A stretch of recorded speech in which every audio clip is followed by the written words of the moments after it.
It is yet another day, and we want to say thank you for joining us on the previous episode and making time for this very episode of the all new show dedicated for Nigerians living in the diaspora. Thus Nigerians abroad. My name is Kofi Opon Oche. So, on today's episode, my guest is the incumbent president for the National Association of Nigerian Students, Ghana Chapter. He's in the person of Sir Samuel Edem. Right. Good day, sir. Thank you so much, and nice having me on the show. Yeah, sure. I mean, we're very much excited to be with the president today. I know all viewers out there are also excited to see the current president for this very association.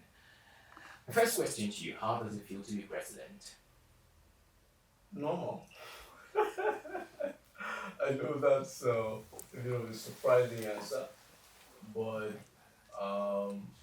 first of all, I want to thank Restoration Media for this very laudable initiative, putting the spotlight on Nigerians in the diaspora.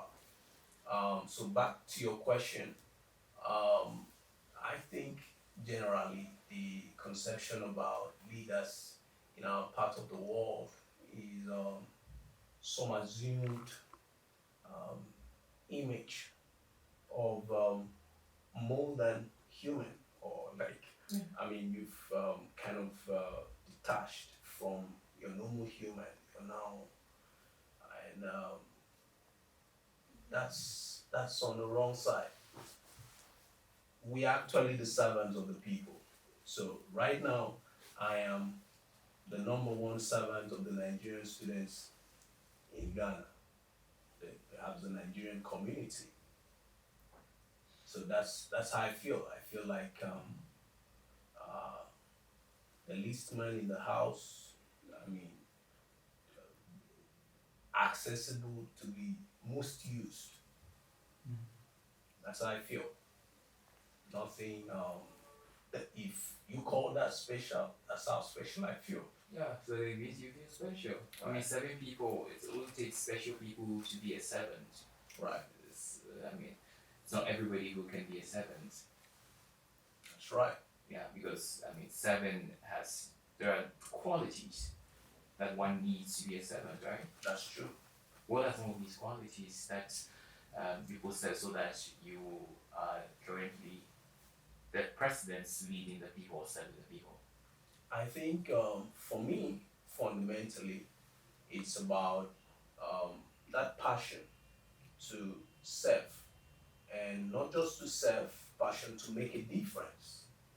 I do not believe that as members of the community, you should just you should be passive. You should let things run as they are, and sometimes sit on the convenient fence of criticism, whether it's constructive or destructive. I believe, I mean, I've run around with this conviction for quite a while now that you have a responsibility as a member of the community to step up and be part of making whatever difference you want to see. Of course, that may vary from being part of a team, or in this case, actually leading the team. So, His Excellency, this current position that you hold, has it been a long standing dream for you? Dream? No. Don't forget that this is a union platform, right? I started from somewhere. I said there is the passion for service, passion to make a difference, passion not to be on the sidelines and just watch things run the way they are. NANS-Ghana presidency for me is a transition, the transition point. It's not the dream spot. It's a transition point. So, what's the dream? Well, the dream is having a much wider, real, and meaningful impact on the future of my country.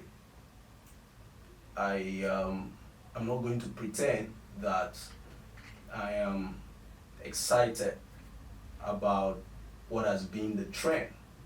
I can build an entire career outside the circle of Nigeria. I can do that. Whether I want to go as an entrepreneur, do that as an entrepreneur, or um, maybe with international organizations. But for me, I I believe that I want to be part of the next guys. I wouldn't use the word next because a lot of times we're already on it. I want to be part of the change makers, not change makers or in terms of NGO. I want to be part of the real business of changing a politics, if you may, right? So this is a transition point for me, and offers me an opportunity to see on a wider scale our problems from my interaction with various stakeholders, students, diplomats, business people, have a feel of the real Nigerian interest and how people have come to learn that Nigerian leaders at various circles should respond to issues. So the dream is not a position. The dream is to have a real meaningful um, impact on the future of my country. So regardless of how long I'm going to stay in the world, that's if Christ tarries. Um, by the time I'm leaving the world, I should have left a better country than what it is today.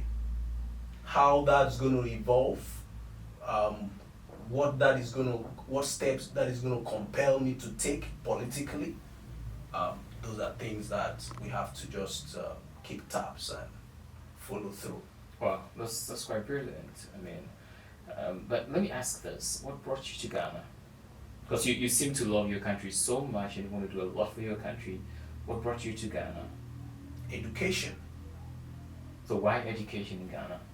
Well,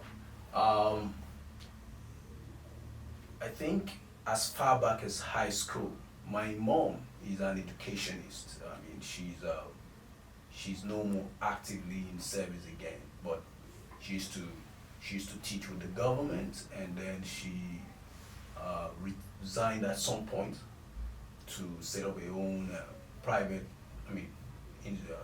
school.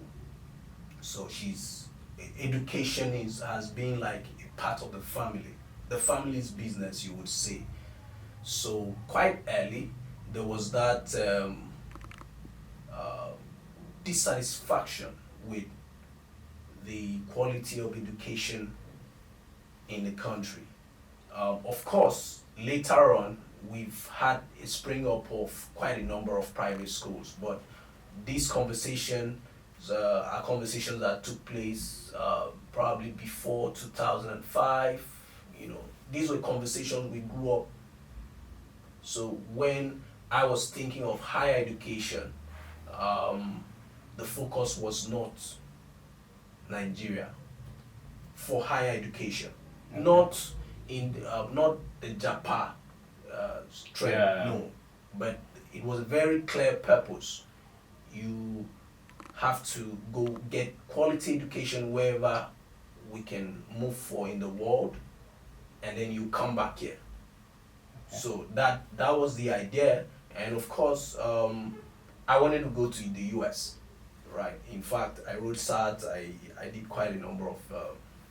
We started taking steps, and then there were some constraints here and there, and then I met this old lady, very old now, Mrs. Ruby. Maybe she would get to watch this, or maybe the children or something.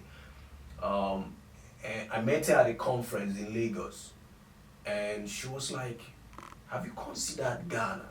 She's a Ghanaian, and this was her selling Ghana, Ghana, yeah, to me, and of course to my mentor who I had traveled with for the conference. So, and then, so And she was like, okay, don't worry, just send me your details, send me this, send me that. And she ran some applications here for me. That was it. And I just followed up and And you got Accra Business School? no, not Which school? that was the very first school I got admission to study in Ghana was King's University College. Okay. And which year was But that? that was 2013, if I'm Okay. not mistaken. 2013. Okay. And unfortunately, I couldn't meet up with the entry for that year, and I had to defer. Okay. So to the following year, by in between, I took what do you call it, the pre-remedial. No, not because I wasn't not like I was preparing to write any exams. It was more of a refresher, right? Because More or less like a pre-university. more like a pre-university because I'd been out of high school for a few years.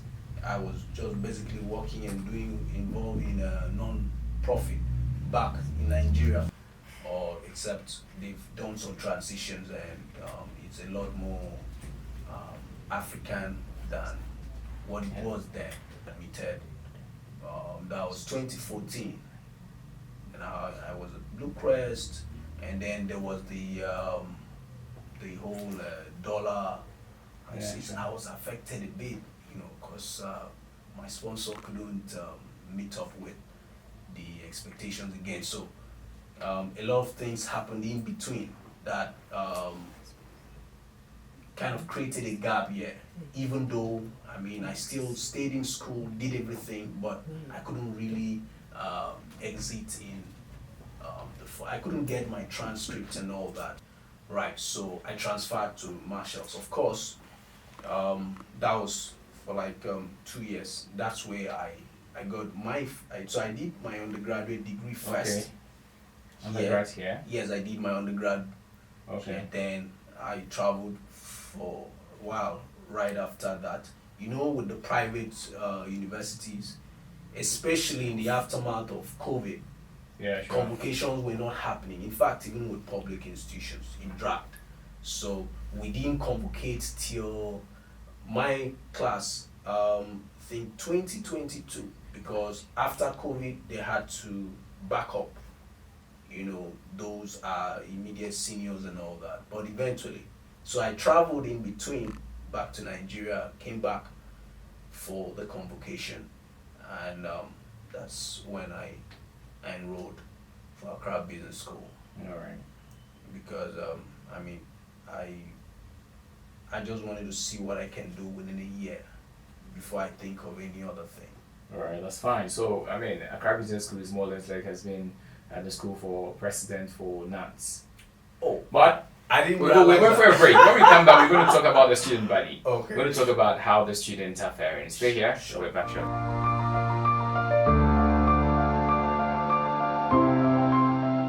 Our gallant men and women travel far and near in search of greener pastures. Many stories are told of them, full of lies or less truth. But a new era is here for us to tell our own stories, full and not in parts, in truth and not in lies. An opportunity to add our voices to the developmental discourse of our own motherland, even from the diaspora.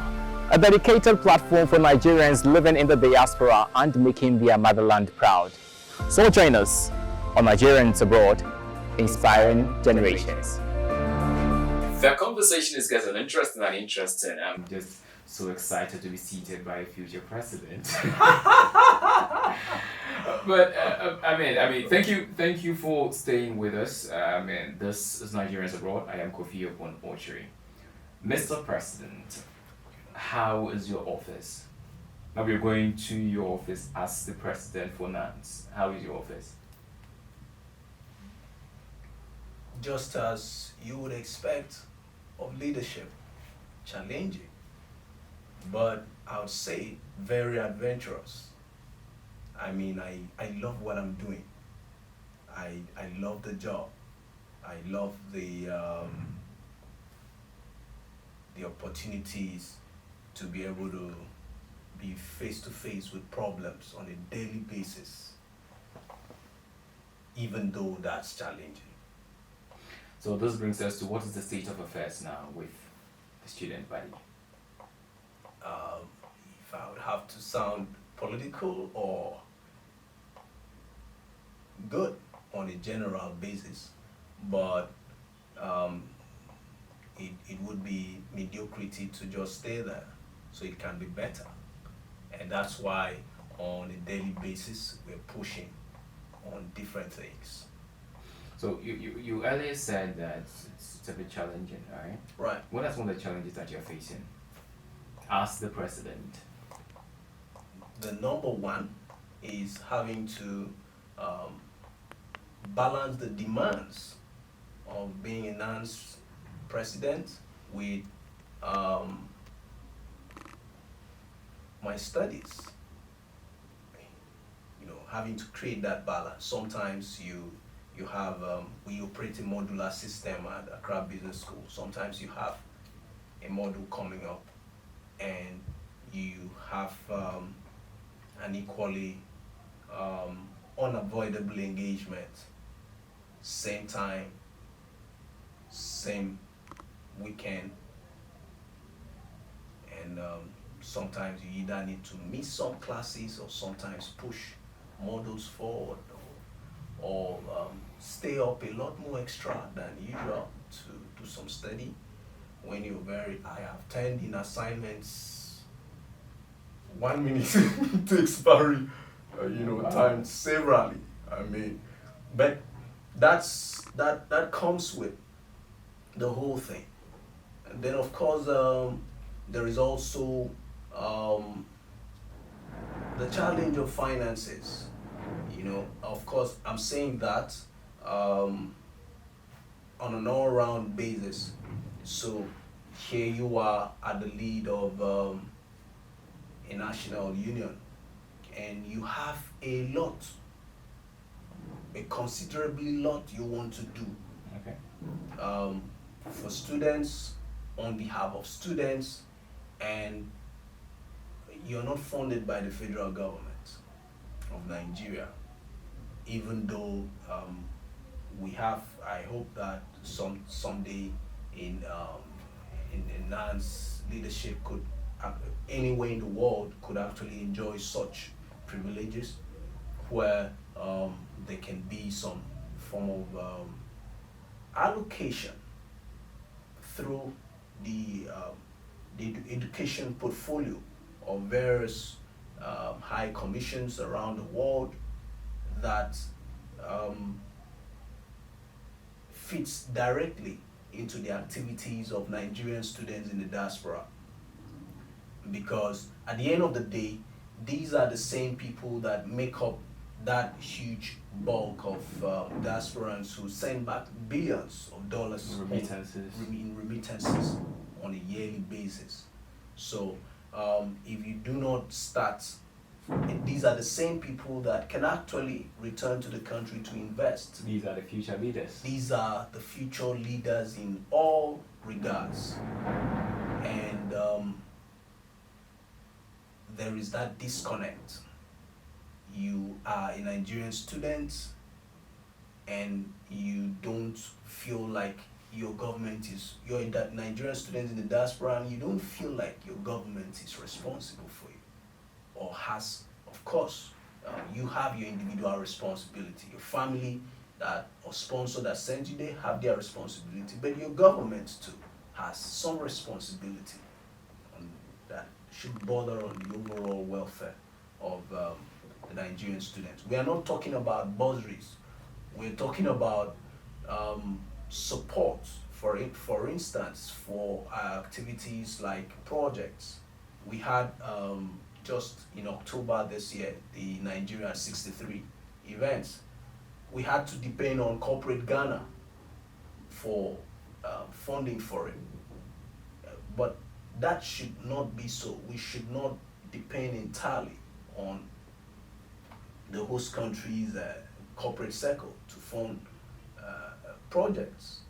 And this is why a lot of NANS presidents, I bet to say not only NANS-Ghana chapter, like other, they tend to, a lot of times they just want to, they avoid, you know, getting, taking on seemingly ambitious project, but they are not really ambitious per se.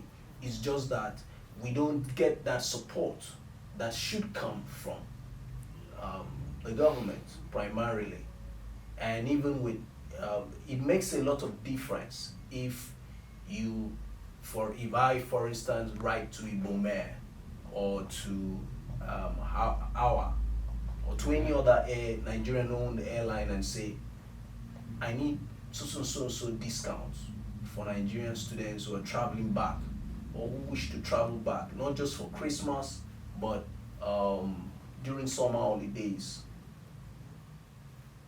It would make a lot of difference if that's backed by, there is some form of recommendation from from the High Commission. You seem to be passionate about this subject. Right. Are you by any way advocating for it? Are you pushing for it? I am. Have you gone to the High Commission? I am. Mr. President, you seem to be passionate about this very subject. Yeah. Have you put in it before, or are you by any way advocating for it? Have you put in it before the High Commission? I am advocating for it. Like I said, we work with the High Commission. Okay. All right. Every student union leadership, especially in the diaspora, is in. It's part of it. That part of our key stakeholder web. So you work with your government, all right, as represented by the High Commission. Yeah. And these are some of the things that we've put out. Of course, we are advocating for it because at the moment, statutorily, there is no budget, at least from the feedbacks I've received. I've engaged the High Commissioner, what do you call it, the ambassador. I've engaged, top ranking members of the High Commission. And I've also listened through on other forums. Statutorily, that provision has not been made By the government. by the government, and I think that should change. That should change. You need to be intentional about the activities and the growth of the younger generation, especially those in the tertiary institutions. These are, those who run the country in the next phase. So if you're not intentional about supporting and ensuring that there are certain activities are going on, certain projects are going on, like we're in Ghana, you know about the NUCs. There are so many things, I don't want to go into the details, but the NUC structure is entrenched in Ghana government's education policy. Okay. Right? It's there. Like there are certain provisions that are made, and the leadership of NUCs, both here and in the diaspora, are involved in education policy making in this country. Wow. Right. So this is the reality, and in every society with an eye for the future, these are the kind of trends you see. In the US, it's a big deal to be SRC president of an institution. Yeah, sure, it is. In fact, you can literally move from there to become a congressman. And it's same in Ghana. It's a big deal. It's talked about.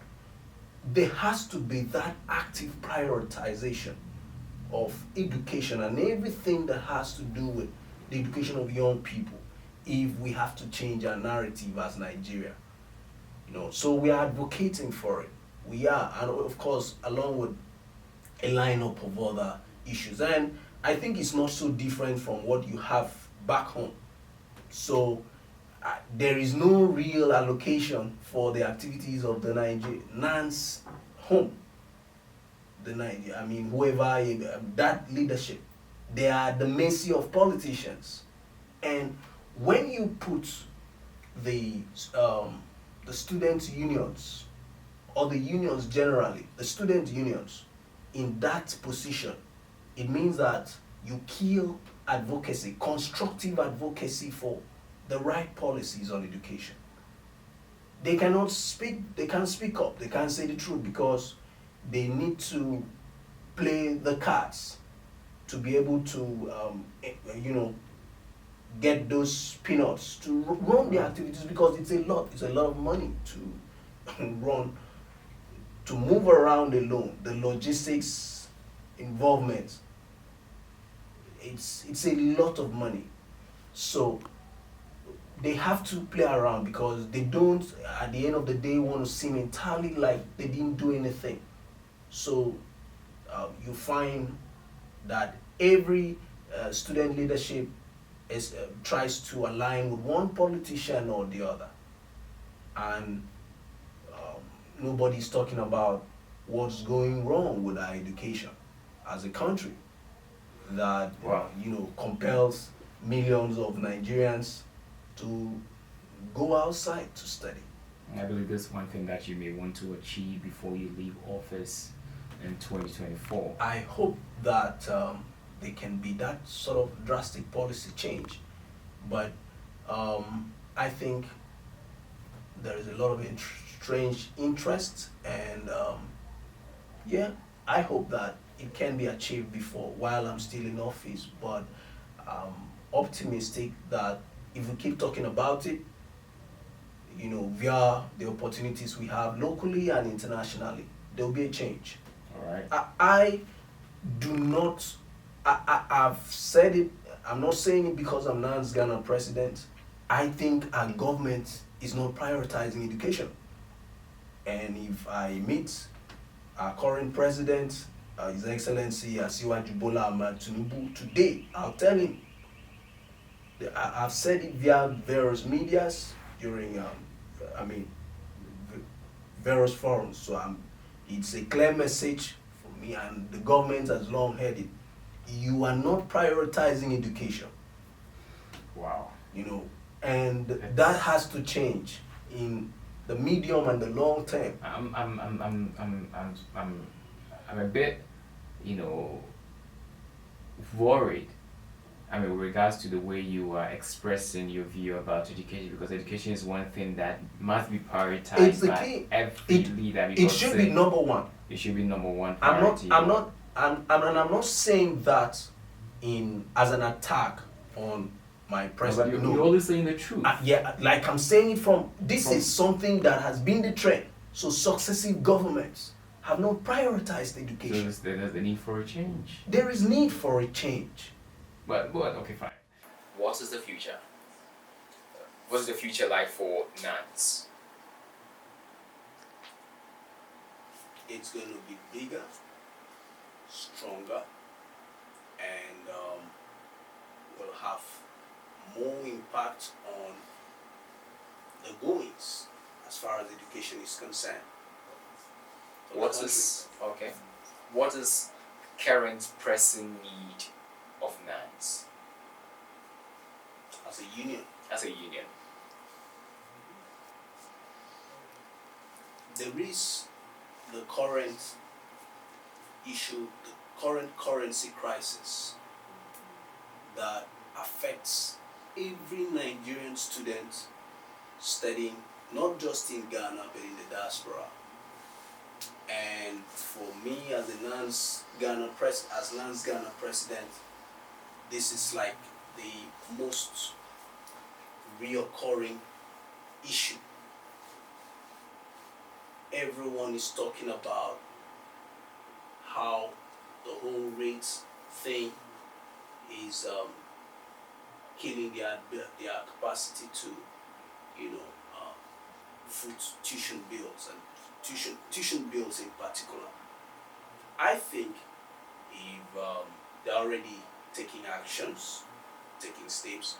But I think once the whole naira dollar thing is resolved, um, I would love to see the naira substantially down against the US dollars.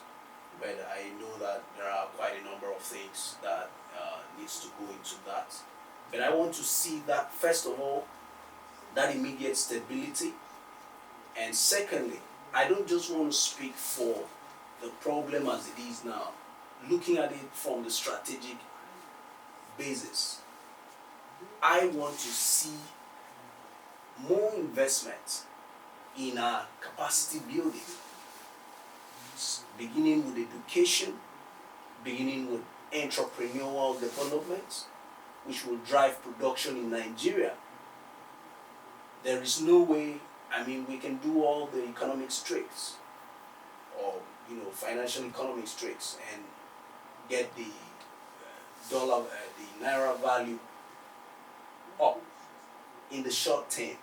But what's going to sustain it is what we do at home, our production, our capacity against whatever we're buying from outside.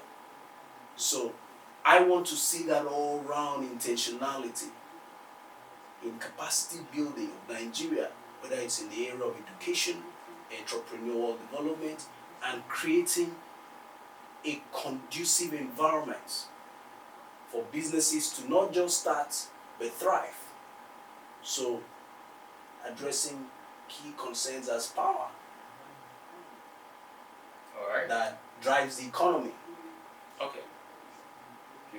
Putting certain policies in place that promote local industries All right. with real potential to compete globally, but are currently, underutilized. Not just agriculture. It looks like everybody's talking about agriculture. But there are other areas. There are other areas. Agriculture, in fact, within agriculture, there are so many subsects that have not been explored. But every time we hear agriculture, it's like an advocacy for everybody to get back to the farm. That's not going to happen in the reality of it. So, active investments in the emerging industries, in education, in entrepreneurial development, in the enabling environment, in policies, in tax policies, investment in social infrastructure, and aggressiveness that, if we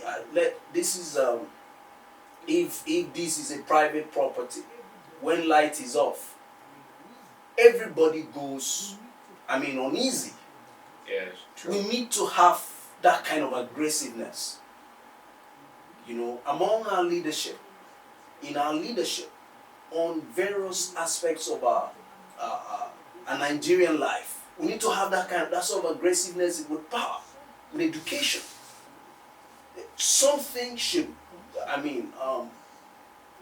a commissioner who is overseeing the education of a state, for instance, should be uncomfortable that there are primary schools with leaking roofs. He should be. I think this is actually going to be an issue for another day, because this thing that you're mentioning, it's more or less like not just in Nigeria, but in Ghana, and almost everywhere in Africa, but for a few countries. Right. And I think this is something that we would have to engage you again, because you have so much interest in the educational sector. I'm not surprised that your mother was an educationist. She is. She's alive. Only that she is. Yeah. She is an education, but currently perhaps on pension or something. Yeah, she's off. Off duty for now. She's no more working, because of perhaps age. Right. Yeah. Exactly. So, but we wouldn't be surprised to see Sir Edem become maybe the next Minister for Education. All right. With the way you laugh, tell us what's next For me, from here. I mean, what next after this position as president? Maybe I'll run What for next Congress. after school?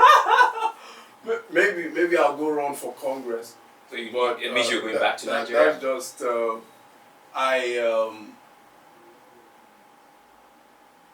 I already have a bit of involvement with the corporates on a growing basis.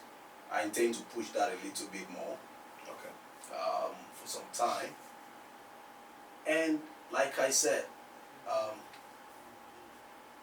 still want to find my way back to this business of public service. Okay. Maybe in the medium or long term. So, yeah, what next for me? I have a couple of course, education-wise and business work. There's a lot running on that side. I'm a NANS. I'm handling a public office, so otherwise probably I'd mention one or two. Yeah, sure, I understand. Startup organizations that I'm already working on. All right. Right. Yeah, sure, I understand. And that's very good. So how soon are you leaving Ghana? And which country will you be going to when you leave Ghana? I cannot. I don't. I said this at the beginning of the. I'm not the Japa African. I'm the African. I get it. Who goes to anywhere he wants to in the world. I get it. So I'll go to wherever. But I hope you enjoy your stay in Ghana. I am enjoying my stay in Ghana. Alright, so at this point, I want you to look into camera and then in few words, like approximately 30 seconds to a minute, talk to Nigerians abroad. I think we are Nigeria's greatest opportunity for change, for a different society, and it's time to act. Find a way to be involved with what's going on back home. That's the only way we change the country. Thank you very much. Alright, thank you very much, Thank you so much. Samuel, His Excellency, the President for NANS, National Association of Nigerian Students, Ghana Chapter. He's the person of Samuel Edem. It's been a wonderful interview with you. Thank you very much for joining us today. And then thank you right there for also staying with us on this very program, Nigerians Abroad. I don't think, I know that here on Nigerians Abroad, we are on a journey to change the narrative. The negatives are too much. It's about time we throw a spotlight on the positive because Nigerians are making impacts abroad. Stay with us always. Subscribe to this channel. Always stay with us. This is Nigerians Abroad and we are inspiring generations. My name is Kofi upon Ottery. Till I come your way again, we are inspiring generations.